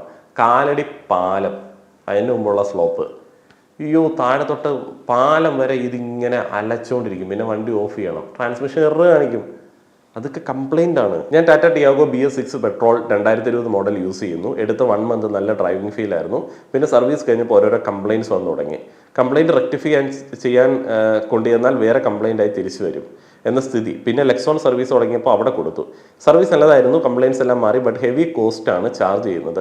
Major service cost 7500. പിന്നീട് അഡീഷണൽ എന്തെങ്കിലും ചെയ്യണമെങ്കിൽ പിന്നെയും കോസ്റ്റ് കൂടും. 6 മന്ത് ഇൻ്റർവെലിന് സർവീസ് ആണ് പറയുന്നത്. ഞാൻ 1 ഇയറിലേ ചെയ്യാറുള്ളൂ. 1 ഇയർ ഒരു മേജർ സർവീസ് കഴിഞ്ഞാൽ നെക്സ്റ്റ് ഇയർ മൈനർ സർവീസ് എന്ന രീതിയിൽ ചെന്നപ്പോൾ 1 ഇയർ മേജർ സർവീസ് മാത്രമേ പറ്റൂ എന്ന് പറഞ്ഞു. അതുകൊണ്ട് ഇപ്രാവശ്യം ബോഷ് സർവീസിൽ കൊടുത്തു. എല്ലാ കംപ്ലയിൻറ്റ്സ് റിസോൾവ് ചെയ്തു. 7500 നിർത്തി. ഉള്ളത് പറഞ്ഞാൽ വണ്ടി വിലക്കുറവാണെങ്കിലും സർവീസ് കോസ്റ്റ് ഭയങ്കരം തന്നെ. നെക്സ്റ്റ് ടൈം ലോക്കൽ വർക്ക്ഷോപ്പിൽ കൊണ്ടുപോകാമെന്ന് കരുതുന്നു. ലോക്കൽ വർക്ക്ഷോപ്പിൽ എല്ലാ വർക്ക്ഷോപ്പിലും ഈ ടാറ്റ എടുക്കുകയില്ല. നമ്മൾ കാശ് കൊടുത്ത് വണ്ടി വാങ്ങിച്ചിട്ട് ഇറക്കണം, പണി തരുമോ എന്നുള്ളത്. അവർക്ക് ഭയങ്കര മടി ഈ വണ്ടി എടുക്കാനായിട്ട്. അതാണ് ഏറ്റവും വലിയ ഇഷ്യൂ. വണ്ടിയുടെ സൈസ് കൂടും തോറും, ടിയാഗോയിൽ നിന്ന് മുകളിലോട്ട് പോകും തോറും, നെക്സോണ് ഹാരിയറൊക്കെ ആവും തോറും വർക്ക്ഷോപ്പുകാർ അടുപ്പിക്കുകയില്ല. അവർക്ക് പേടിയാണ് വണ്ടിയെ തൊടാൻ. കാരണം അവർക്ക് കംപ്ലയിൻറ്റ് കണ്ടുപിടിക്കാനായിട്ട് പറ്റില്ല. പിന്നെ എന്തൊക്കെയാണെങ്കിലും ഇതിൻ്റെ സോഫ്റ്റ്വെയർ കുറേയൊക്കെ അവരുടെ കയ്യിൽ ഇല്ലാത്തതുകൊണ്ട് പല കോഡും ഇവർക്ക് റീഡ് ചെയ്യാനായിട്ട് പറ്റത്തില്ല എന്നുള്ളൊരു ഇഷ്യൂ ഉണ്ട്. ഇഷ്ടംപോലെ വാണിംഗ് ലൈറ്റ് കത്തുകയും. അപ്പോൾ അതൊക്കെ കണ്ടുപിടിക്കണ്ടേ. I bought Nexon EV Max for 20 lakhs and within 2 years sold it for 9.45. ഞാൻ പറയുകയാണ്, ഇത് അത്യാവശ്യം നല്ല പ്രൊഫൈലുള്ള ആളുകൾക്ക് പറ്റുള്ളൂ. ഫിനാൻസിലൊക്കെ എടുത്തിട്ടുള്ള ആളുകൾക്ക് നടക്കില്ല. The fact that I was very much relieved after getting red of that. Almost 3 months it was at various service centers without any compensation. I had several visits to various service centers. The erratic power consumption issue was still there after detailed verification and servicing by well-known service centers. Tata officials were always hiding somewhere. Not all supportive. അവർ വണ്ടി വാങ്ങിച്ചു കഴിഞ്ഞാൽ അമ്മമാർ കൈ മറത്തും. നമ്മൾ ഇതിൻ്റെ പുറകെ നോക്കണം. Extended warranty, എന്ത് എക്സ്റ്റൻഡഡ് വാറണ്ടി? ആളുകളോട് എക്സ്റ്റൻഡഡ് വാറണ്ടി എടുത്തു കഴിഞ്ഞാൽ, നമ്മൾ എക്സ്റ്റൻഡഡ് വാറണ്ടി എടുത്തിട്ട് അത് ക്ലെയിം ചെയ്യാൻ വേണ്ടിയാണോ ഇത് എടുക്കണേ? എക്സ്റ്റൻഡഡ് വാറണ്ടി ഉണ്ട്, അന്നേ വണ്ടി 3 ദിവസം ഇവിടെ കിടന്നോട്ടെ, നന്നാക്കി തന്നേക്കാന്ന് പറഞ്ഞാൽ നമ്മൾ തന്നെ മണ്ടന്മാരോ? നമുക്ക് എന്ത് ലോസ് ഉണ്ടാവും? നമ്മൾ വണ്ടി എടുത്തിരിക്കുന്ന ഓടാൻ വേണ്ടിയാണ്, നമുക്ക് ചുമ്മാ പുറത്ത് കൊണ്ട് ഇടാൻ വേണ്ടി എടുക്കുന്നവന്മാരുണ്ടായിരിക്കും. ഞാനൊക്കെ ഓടിച്ച് മുതലാക്കാൻ വേണ്ടി തന്നെ എടുത്തേക്കുന്നതാണ് എല്ലാ വണ്ടിയും. അതൊരു ടൂളാണ്, നമ്മുടെ ജീവിതത്തിൽ നമുക്ക് ഇൻകം ഉണ്ടാക്കാനുള്ള ടൂളാണ്. നമ്മളുടെ പൈസ നമ്മൾ മക്കൾക്ക് വല്ലതും വിദ്യാഭ്യാസത്തിനോ വീട്ടിലേക്ക് എന്തെങ്കിലും സാധനമൊക്കെ വാങ്ങിച്ച് നമ്മുടെ സന്തോഷത്തിന് വേണ്ടി ഉപയോഗിക്കണം. അല്ലാതെ വണ്ടി പണിയാനായിട്ട് EMI അടയ്ക്കാൻ വേണ്ടി കൊണ്ടേ കളയേണ്ട പൈസയാണോ? നമ്മുടെ വേണ്ടപ്പെട്ടവർ അനുഭവിക്കേണ്ട പൈസയാണ്, നമ്മുടെ സന്തോഷത്തിന് വേണ്ടി ഉപയോഗിക്കേണ്ട പൈസയാണ്. കണ്ടവന് കൊണ്ടേ കൊടുക്കാനുള്ള പൈസയൊന്നുമല്ല. ആ ഒരു മൈൻഡോടെ വേണം നിങ്ങൾ വണ്ടിയൊക്കെ എക്സ്റ്റൻഡ് വാറണ്ടി ക്ലെയിം ചെയ്യാം. അങ്ങനെയാണെങ്കിൽ എക്സ്റ്റൻഡ് വാറണ്ടി ഉണ്ടല്ലോ വണ്ടി എടുത്തേക്കാന്നൊക്കെ വിചാരിക്കുന്ന സമയത്ത് ചിന്തിക്കേണ്ടത്. My brother have A 2021 Harrier. വേറെ ഒന്നും പറയണ്ടല്ലോ. Starter motor complaint common, steering complaint common. അറിയാമല്ലോ, മറ്റേ സഞ്ജു ടെക്കിയുടെ വണ്ടിക്കൊക്കെ കംപ്ലൈൻറ്റ് ഉണ്ടായിരുന്നല്ലോ, അവനൊക്കെ എന്ത് തെറി കിട്ടും. വൈപ്പർ കംപ്ലൈൻറ്റ് എന്ന് പറയണത് ടാറ്റയുടെ ഒരു മെയിൻ സംഭവമാണ്. വൈപ്പറും ചില്ലുമായിട്ട് ചേരുവല്ല. വൈപ്പറൊന്നും ലാസ്റ്റ് ചെയ്തില്ല, എന്ത് ഡിസൈൻ പ്രശ്നമാണ് എനിക്ക് തോന്നുന്നത്. Clutch complaint, inside door lock broken on every door and replaced, radiator fail and overheating common, infotainment system error common, service centre poor, Thrissur Hyson. എനിക്ക് തൃശ്ശൂർ ഹൈസണിൽ നിന്നാണ് ആദ്യത്തെ കുറച്ച് ഐറ്റം ശരിയാക്കി തന്നത്. And car had its first breakdown in around 6000 kilometre while casing on highway at 80-90 kilometre. Suddenly stalled and stopped. We filed a case against Tata and Hyson dealership at the moment, and the case is still going on. So most of the complaints are resolved by the service center by court order. Court order വെച്ചിട്ടൊക്കെയാണ് വണ്ടി നന്നാക്കിക്കൊണ്ടിരുന്നത്. ഈ 80-90 പോകുമ്പോഴത്തേന് ഞാൻ പറഞ്ഞില്ലേ, വണ്ടിയുടെ accident കട്ടായി പോകും. Common complaint ആണ്. ഹാരിയറിനുണ്ട്, നെക്സോണുണ്ട്, ഞാൻ പേഴ്സണലി അനുഭവിച്ചിട്ടുണ്ട്. ഇതിപ്പോൾ ഇതിനകത്ത് പറയുന്നത് കോർട്ട് ഓർഡർ വെച്ചിട്ടൊക്കെയാണ് സർവീസ് ചെയ്യുന്നത്. എന്തൊരു കഷ്ടം ഇത്. ഹാരിയറൊക്കെ എത്ര കോസ്റ്റ്ലി ആയിട്ടുള്ള വണ്ടിയാണ്. ഞാൻ ടാറ്റയുടെ ടിയാഗോ 4 വർഷമായി ഉപയോഗിക്കുന്നു. 42,000 കിലോമീറ്ററായി. ഇതുവരെയും ഒരു കംപ്ലൈൻറ്റും ഇല്ല, വഴിയിലും കിടന്നിട്ടില്ല. ഇത്രയും മോശമായി ചിത്രീകരിക്കുന്നതിൽ എന്തോ സംശയമില്ലാതില്ല. താൻ സംശയിച്ചു. തൻ്റെ ടിയാഗോ 4 വർഷം കഴിഞ്ഞ് ഇതേ കണ്ടീഷനിൽ തന്നെ ഉണ്ടാവും, അല്ലെങ്കിൽ അടുത്ത 5000-ൽ ഇതേ കണ്ടീഷനിൽ ഉണ്ടാവും എന്നുള്ള എന്തുറപ്പുണ്ട്? പ്രത്യേകിച്ച് ഉറപ്പൊന്നും വെക്കേണ്ട, ഓവർ കോൺഫിഡൻസ് ഒന്നും വെക്കേണ്ട ഒരു സാധനം ഇല്ല താങ്കൾ ഉപയോഗിക്കുന്ന ആ ഒരു ഐറ്റത്തിനകത്ത്. അത്ര അൺപ്രഡിക്റ്റബിൾ ആയിട്ടുള്ള സാധനമാണ് നമ്മുടെ കയ്യിലിരിക്കുന്ന ടാറ്റയുടെ വണ്ടി എന്ന് പറയുന്നത്. Using Tata Tiago for last 7 years, happy customer, no serious issues set, as their tagline says, I love my Tiago, no plan to get rid of until I am ready to buy an SUV, and when I am ready, Tata Harrier will definitely be an option. Tata Harrier ഒക്കെ ടിയാഗോയുടെ പൈസയ്ക്ക് ഇപ്പോൾ available ആയിരിക്കും. ഒന്ന് try ചെയ്ത് ചേട്ടാ. ഞാൻ മുന്നേ പറഞ്ഞായിരുന്നു, നല്ല വണ്ടികൾ കിടപ്പുണ്ട്. ടാറ്റ ഹാരിയറൊക്കെ നല്ല അധികം ഓടാത്ത വണ്ടിയൊക്കെ ഉണ്ട്, എന്നോട് പറഞ്ഞാൽ മതി. I sold my Tata Harrier 80 automatic 2022 for peanuts due to no competence of Tata workshop to fix the issues I had faced, and also rest issues all around. തുരുമ്പ്. ഒരു ആൾട്രോസ് ഓണർ എന്ന നിലയ്ക്ക് എനിക്കിത് നന്നായിട്ട് മനസ്സിലാവും. ഒരു കംപ്ലയിൻറ്റ് വന്നാൽ 1-2 മാസമൊക്കെയാണ് വണ്ടി സർവീസ് സെൻറ്ററിൽ കിടക്കുന്നത്. എൻ്റെ വണ്ടിയാണെങ്കിൽ എല്ലാ 6 മാസം കൂടുമ്പോഴും പണി വന്നുകൊണ്ടിരിക്കും. ഒരു ടാറ്റ കാർ വാങ്ങിച്ച ആൾ പിന്നെ അതിലോട്ട് തിരിച്ചു പോകാൻ ഭയക്കും. സത്യം, 6 മാസം കൂടുമ്പോൾ എനിക്കും പണി വരാറുണ്ട്. ഓടിച്ചില്ല, പ്രശ്നമില്ല. Nippon survived well because of Toyota. Now Lexon learning in hard way with Tata. Nowadays Lexon Tata is equally shit. With 5 years warranty, they charged a huge bill stating some loopholes and clauses. Let me tell about the issue. My brother Safari 2024 January model. Battery drains in every 7 days. Total immobilized. Replaced battery ties as Lexon visit and take car. Return after 3 days. It happened twice. Issue persists. After 5 months of hit and miss, Safari survived with the plenty scratches in the body. Seats turned dirty and many other issues. Finally, after many mails and complaints, some technical chief from Tata Pune found that it's due to the software which overclocks and drains the juice. It is a software glitch and it's inherent with 2023 November to 2024 December Safari and Harrier. Good luck to Tata owners. ഒരു മാച്ചിൻ്റെ ഇഷ്യൂസാണ്, software ഇഷ്യൂസാണ്. പക്ഷേ ആ ഒരു ഓണറിന് അത്ര കാലം പോയി, ആ വണ്ടിയുടെ അത്ര ഏജ് അയാൾക്ക് ഉപകാരപ്പെടാതെ പോയി, ലോസ് പോയി, ഇതൊക്കെ എങ്ങനെ കോമ്പൻസേറ്റ് ചെയ്യും? ഇതൊക്കെ ആര് കോമ്പൻസേഷൻ കൊടുക്കും? നമ്മൾ ഇതിൻ്റെ പുറകെ നടക്കണ്ടേ? ടാറ്റ നെക്സോൺ ഇലക്ട്രിക് കാറിനെയാണ് താങ്കൾ വിമർശിക്കുന്നതെന്ന് കുറേ കഴിഞ്ഞാണ് മനസ്സിലായത്. അടിപൊളി വണ്ടിയെ പെട്രോൾ നെക്സോൺ വെറുതെ തെറ്റിദ്ധരിച്ചു. ഇതൊക്കെ ഞാൻ ചുമ്മാ ഒരു പുട്ടിന് പേര് പോലെ രസമായിക്കോട്ടെ വെച്ചിട്ടിരിക്കുന്ന കമൻറ്റാണ് കേട്ടോ. നല്ല വണ്ടിയാണ്, സൂപ്പറാണ്. വഴിയിലൊക്കെ പെടാതിരിക്കാൻ വേണ്ടി ഓൺ റോഡ് അസിസ്റ്റൻസ് ഒക്കെ എടുത്ത് വെച്ചുകൊള്ളുക. ഓൺ റോഡ് അസിസ്റ്റൻസ് ടാറ്റ, അത് വേറൊരു കോമഡിയാണ്. 1.5 മണിക്കൂർ വേണം ഒന്ന് കണക്ട് ചെയ്യാനായിട്ട്. കഴിഞ്ഞ ദിവസം ഒരു കോമഡി, ഈ വണ്ടി ലാസ്റ്റ് ബ്രേക്ക് ഡൗൺ ആയ സമയത്ത് ഫ്ലാറ്റ് വെച്ച ബ്രേക്ക് ഡൗൺ ആയ സമാധാനം ഉണ്ടല്ലോ. അപ്പം ഓൺ റോഡ് അസിസ്റ്റൻസിനെ വിളിച്ചു. അവരെനിക്ക് 1.5 മണിക്കൂർ കൊണ്ട് ചെയ്തു തന്ന കാര്യം എവിടെ നിന്നും ഒരു ക്രെയിൻ അറേഞ്ച് ചെയ്തു തന്നു. ഞാൻ ഗൂഗിളിൽ സെർച്ച് ചെയ്ത് ഡയറക്റ്റ് വിളിച്ചാൽ മതിയായിരുന്നു. എന്നോട് പറഞ്ഞ് 2,900 രൂപ കൊടുക്കണം. കഴിഞ്ഞ മാസം ഓൺ റോഡ് അസിസ്റ്റൻസിൻ്റെ ആ ഒരു സംഭവം എക്സ്പയർ ആയിപ്പോയായിരുന്നു. ഞാൻ 2,900 അവർക്ക് കൊടുത്ത് വണ്ടി ലെക്സോൺ ടാറ്റ തിരുവനന്തപുരത്ത് കൊണ്ടുവന്നു. അവരുടെ ഒരു എസ്റ്റിമേറ്റ് കണ്ട സമയത്ത് ഞാൻ പറഞ്ഞു അടുത്തൊരു വണ്ടി വിളിക്കുന്നുണ്ട്, ആ വണ്ടിയെ കയറ്റി വിട്ടേക്കാം. ജസ്റ്റ് ഗൂഗിളിൽ കണ്ട ഒരു വർക്ക്ഷോപ്പിൽ കൊടുത്തിട്ടാണ് ലേറ്റസ്റ്റ് ഓയിൽ കൂളറിൻ്റെ ഇഷ്യൂ ഞാൻ പരിഹരിക്കാൻ ശ്രമിച്ചത്. പരിഹരിച്ചില്ല, ആ കണ്ടീഷനിലാണ് വണ്ടി കൊടുത്തത്. I using same model, I do have few issues with car, but പൈസ ഇല്ലാത്തതുകൊണ്ട് അഡ്ജസ്റ്റ് ചെയ്ത് പോകുന്നു. അത്രേ ഉള്ളൂ. ഞാനും കുറേ നാൾ പൈസ ഇല്ലാത്തതുകൊണ്ട് അഡ്ജസ്റ്റ് ചെയ്ത് പോയതാണ്. I repented in buying Tata Nexon automatic, sold my good WagonR, poor mileage.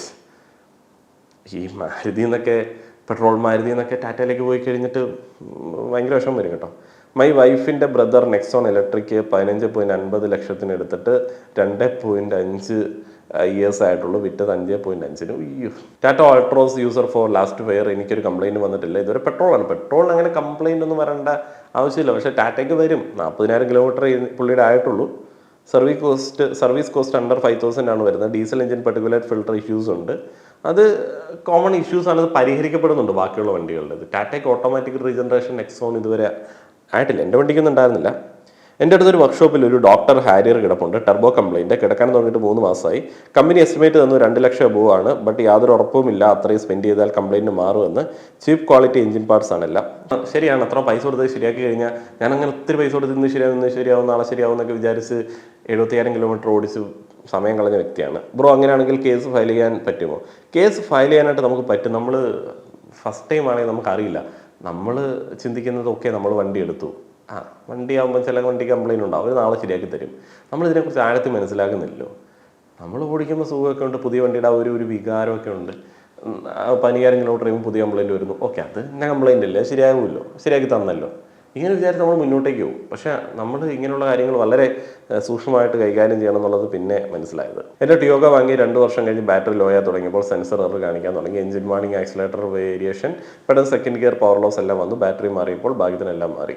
2 വർഷമേ നമ്മുടെ പുതിയ വണ്ടികളുടെ ബാറ്ററി നിൽക്കത്തുള്ളൂ. ടാറ്റയുടെയൊക്കെ അങ്ങനെയാണ്, ബാക്കിയുള്ള വണ്ടികളുടെ എങ്ങനെയാണെന്ന് എനിക്ക് തോന്നുന്നു. കമ്പനി വരുന്ന ബാറ്ററി 2 വർഷം നിൽക്കത്തുള്ളൂ. എൻ്റെ വണ്ടി അതൊരു വലിയ കോമഡി കേട്ടോ. ഈ വാണിംഗ് ലൈറ്റ് ഉണ്ട്, ബാറ്ററി ഒക്കെ ഡൗൺ ആകുമ്പോഴുള്ള വാണിംഗ് ലൈറ്റ്. എൻ്റെ വണ്ടിയുടെ വാണിംഗ് ലൈറ്റ് ആവശ്യമില്ലാത്ത സമയത്ത് കത്തുമായിരുന്നു, ആവശ്യമുള്ളപ്പോൾ കത്തത്തുമില്ല. ഈ ബാറ്ററി ഡ്രെയിൻ ആവുന്ന വാണിംഗ് ലൈറ്റ് ചുമ്മാ ഇടയ്ക്ക് കത്തി കിടക്കുവേ, പക്ഷേ ഈ ബാറ്ററി അടിച്ചു പോയ സമയത്ത് ഇത് കത്തിയില്ല. ഏരിയസ് പ്ലസ് തിയേറ്ററിൽ തിരുവനന്തപുരത്ത് എൻ്റെ വണ്ടി സ്റ്റാർട്ടാവുന്നില്ല. എൻ്റെ വണ്ടി ഇറക്കാതെ വേറെ ഒരു വണ്ടിക്ക് പോകാനും പറ്റത്തില്ല. നാണം കെട്ടില്ലാണ്ടായിപ്പോയില്ലേ. സെക്യൂരിറ്റി ചേട്ടനൊക്കെ വന്ന് എല്ലാവരും കൂടെ തള്ളി അവിടെ ഒതുക്കി. അന്ന് ഞാൻ സിനിമ റിവ്യൂ ഒക്കെ ചെയ്യുന്നുണ്ട്. എന്തോ ആർക്കും എന്നെ മനസ്സിലായില്ലാത്തതുകൊണ്ട് ഞാൻ രക്ഷപ്പെട്ടു. അവിടെ നിന്ന് പിന്നെ എവിടെ നിന്നോ ഓൺലൈനിൽ വിളിച്ചൊരു പുതിയ ബാറ്ററി വെച്ചിട്ട് അവിടെ നിന്ന് വണ്ടി എടുത്തുകൊണ്ട് വന്നത്. ആ ഒരു സിമ്പിൾ കാണിക്കുമെന്ന് അവർ പറഞ്ഞു, കാണിച്ചില്ല, എന്ത് ചെയ്യാനാണ്.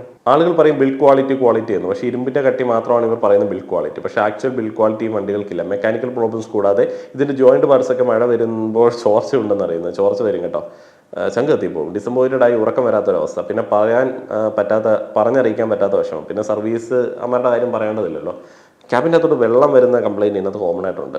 എൻ്റെ അങ്കിൾ 2010 സഫാരി ഡൈക്കോർ എടുത്തായിരുന്നു. വണ്ടി അടിപൊളിയാണ്, ഡ്രൈവിംഗ് ഫീൽ, റോഡ് പ്രസൻസ് ഒക്കെ 100%. പക്ഷേ ആ വണ്ടി പണിത കാശുണ്ടെങ്കിൽ പുതിയൊരു വണ്ടി എടുക്കാമായിരുന്നു. പലവട്ടം വഴിയിൽ കിടന്നു ടോ ചെയ്തുകൊണ്ട് പോകേണ്ട അവസ്ഥയായി. അവസാനം അത് വിറ്റിട്ട് ജിമ്മിന് മേടിച്ചപ്പോൾ പുള്ളി ഹാപ്പിയാണ്. നിങ്ങളെപ്പോലുള്ളവരെങ്കിലും ഇത് ലീഗലി ഫൈറ്റ് ചെയ്യണമായിരുന്നു. എനിക്കതിനെക്കുറിച്ചിട്ടുള്ള അവയർനെസ് ഉണ്ടായിരുന്നില്ല ഈ വണ്ടികളുമായി ബന്ധപ്പെട്ട കാര്യത്തിൽ. ഇനിയും ആണെങ്കിൽ ഫൈറ്റ് ചെയ്യും. പിന്നെ നമ്മളെ ബാക്കി പരിപാടികൾ നടക്കത്തില്ല ഇതിൻ്റെ പുറകെ പോയി കഴിഞ്ഞാൽ. വണ്ടി എന്നൊക്കെ പറഞ്ഞാൽ ഞാൻ ചിന്തിക്കാതെ ഒരു സൈഡ് വെക്കുന്ന കാര്യങ്ങൾ. നമുക്ക് വേറെ എന്തൊക്കെ പരിപാടികളുണ്ട്, നമുക്ക് എന്ത് തിരക്കിനകത്ത് നമ്മൾ പോകണം. അതിൻ്റെ ഇടയ്ക്ക് വണ്ടി സർവീസ് സെൻറ്റർ, വണ്ടിപ്പണി എന്നൊക്കെ പറഞ്ഞാൽ നമുക്ക് സമയം മാറ്റി വയ്ക്കാൻ പറ്റത്തില്ലോ. Technically speaking, BS6 diesel engines are facing numerous issues related to the diesel particulate filter. The BS6 diesel engine used in Nexon as well as in the Altroz. This is different from the system found in other diesel refill AdBlue.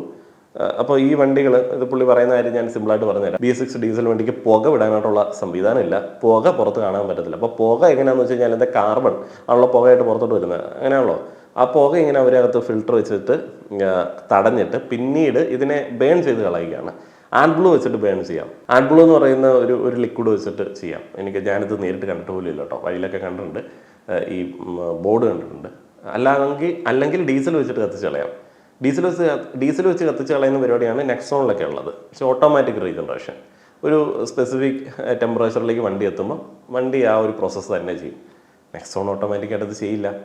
ഇത് ചെയ്തില്ലെങ്കിൽ ഈ കരി കൂടി കഴിഞ്ഞാൽ വണ്ടി limb മോഡിലേക്ക് പോകും. Limb മോഡെന്ന് പറഞ്ഞാൽ ഇങ്ങനെ മുടന്തി പോകുന്ന മോഡ് തന്നെയാണ്. പതുക്കെ വീട്ടിൽ ചെല്ലുക, സർവീസ് സെൻ്റർ ചെല്ലുക എന്നുള്ളതാണ് ആ മോഡിൻ്റെ ഉദ്ദേശം. നെക്സോൺ ആദ്യത്തെ സോഫ്റ്റ്വെയർ അപ്ഡേറ്റിലൊക്കെ ലിംപ് മോഡെന്ന് പറഞ്ഞാൽ 30 കിലോമീറ്റർ സ്പീഡ് പോലും ഉണ്ടായിരുന്നില്ല. പിന്നെ ഞാൻ വിഷയമൊക്കെ ഉണ്ടാക്കി കഴിഞ്ഞപ്പോഴത്തേന് ചെയ്തുകൊണ്ട് പോകേണ്ട അവസ്ഥയൊക്കെ ഉണ്ടായിട്ടുണ്ട്. പിന്നീട് രണ്ടാമത്തെ അപ്ഡേറ്റ് ഒക്കെ വന്നപ്പോൾ കുറച്ചും കൂടി സ്പീഡ് കിട്ടി വീട്ടിലൊക്കെ പോകാമെന്നുള്ള സിറ്റുവേഷനായി. പക്ഷെ വീട്ടിൽ പോകാൻ വേണ്ടി ലിംപ് മോഡിലൊക്കെ വീട്ടിൽ പോകാൻ വേണ്ടി വല്ല ദൂരത്തൊക്കെ ആണെങ്കിൽ സർവീസ് സെൻ്റർ അടുത്തൊന്നും ഉണ്ടാവില്ല, എങ്ങനെയാണെങ്കിലും വീടെത്തണമല്ലോ. വീട്ടിൽ പോകാൻ വേണ്ടി നിങ്ങൾ കാല് കൊടുത്തു കഴിഞ്ഞാൽ വാൽ പഠിച്ചു പോകും. അങ്ങനെ ഒരു ഇഷ്യൂ ഇതിനകത്തുണ്ട്. എൻ്റെ വണ്ടിയുടെ വാൽവ് പഠിച്ചു പോയായിരുന്നു എഞ്ചിൻ്റെ. എന്നിട്ട് പിന്നെ ബോഷിലത് ചെറിയ പൈസയുള്ളൂ, സർവീസ് സെൻ്ററിലോട്ട് പോയില്ല, എഞ്ചിൻ ഭാഗമാണല്ലോ. അതിന് കുത്തുവാളെടുപ്പിക്കുമെന്ന് അറിയാവുന്നതുകൊണ്ട് നമ്മൾ ബോഷിൽ പോയപ്പോൾ 2500 രൂപ 3000 രൂപയ്ക്കാണ്ട് അവർ റെഡിയാക്കി. പുതിയ വണ്ടിയല്ലേ, ആൾക്കാർ ചോദിക്കും എന്തായിട്ട് ഈ സൗണ്ട് കേൾക്കണേ, ഭയങ്കരമായിട്ട് പൊട്ടിത്തെറിക്കുന്ന സൗണ്ട് ഇങ്ങനെ കേൾക്കാം ഈ വാൽവ് കംപ്ലൈൻറ്റ് വന്നു കഴിഞ്ഞാൽ. I bought Nexon in October 2024. In December noticed that water is clogging in the floor from AC. Water was not going outside. Fell surprise. ഇത്രയും ബേസിക് ക്വാളിറ്റി ചെക്ക് പോലും ചെയ്യാണ്ടാണോ ഇവർ വണ്ടി ഇറക്കുന്നത്. ഡാഷ് കഴിച്ചു 2 weeks in showroom. Cost 23,000. Covered under warranty. 2 ആഴ്ച ഷോറൂമിൽ കിടന്നു. ഇത് നമ്മൾ ഒരിക്കലും ചിന്തിക്കാത്ത ഒരു നഷ്ടമാണ് നമ്മുടെ. അതിന് നമ്മൾ അവരുടെ നിന്ന് പൈസ വാങ്ങണം.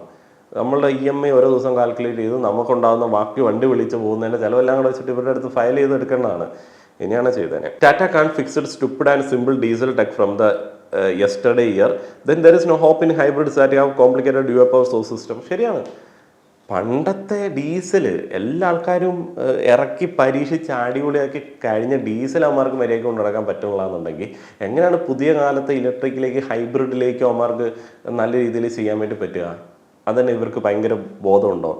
പുതിയ വണ്ടികൾ വരുന്നുണ്ട്, BYD ഒക്കെ ഇലക്ട്രിക് വണ്ടികളൊക്കെ വരുമ്പം അതൊക്കെ ജനകീയമാകുമ്പോഴത്തേന് ഇതൊക്കെ എങ്ങനെ നിലനിന്ന് പോകും? ഇതൊക്കെ ചുമ്മാ ഒരുമാതിരി നമ്മുടെ നാട്ടിലെ സ്പോൺസർ സ്കീമുകൾ പോലെ ആദ്യം കുറേ എണ്ണം വിറ്റ് ലാഭം എടുത്തിട്ട് പിന്നെ എവിടെയോ പോയി ഒളിക്കാനുള്ള പരിപാടി പോലത്തെ ഡീലിംഗ് ആണിത്. ഇവരെങ്ങനെ ഹൈബ്രിഡ് ഒന്നും ഇവരെ കൊണ്ട് കൂട്ടിയാക്കൊണ്ട കേസല്ല. പേടിയാവും ഇവർ ഹൈബ്രിഡൊക്കെ ഡീൽ ചെയ്യാന്ന് പറഞ്ഞു കഴിഞ്ഞാൽ.